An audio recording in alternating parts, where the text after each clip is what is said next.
À la une, l'événement politique hier soir, c'était Éric Zemmour sur C8. Carton d'audience pour la 8 avec plus de 2 200 000 téléspectateurs. 2 200 000 personnes. 2 200 000. C'est un très très bon score. C'est un score énorme. L'émission a cartonné auprès du jeune public.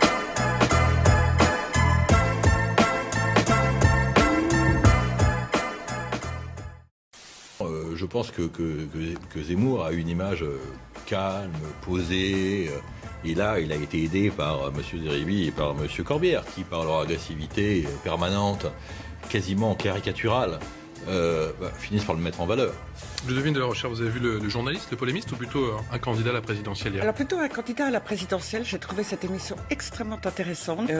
On a été sur le fond. On n'était pas dans les petites polémiques, etc., comme c'était le cas l'autre jour sur France 2. Les 2,2 millions de téléspectateurs, vraisemblablement, ce sera le record d'audience de cette émission qui sera pendant longtemps imbattable. Depuis le meeting de Villepinte, Éric Zemmour est rentré dans la peau vraiment du candidat à l'élection présidentielle. J'ai été stupéfait de voir avec quelle facilité il disait les choses aussi simplement et sans fioriture, naturellement. En tout cas, j'ai trouvé qu'Éric Zemmour a démontré une chose qui est assez importante quand même en politique, c'est la constance. Moi, j'ai été frappée par une chose, c'est qu'il n'a pas reculé. Là, on l'a vu cette semaine, j'ai trouvé plus calme. Il a pu discuter avec plein de gens différents.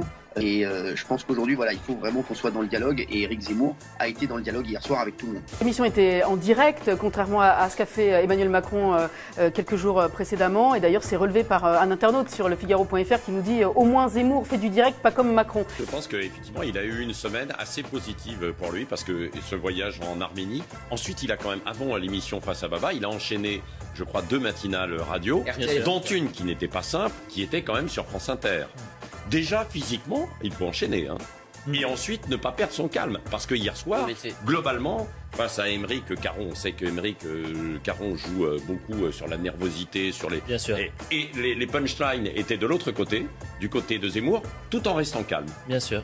Sur les jeunes, c'est vraiment un carton plein sur les jeunes parce qu'on explose tous les scores des autres émissions politiques.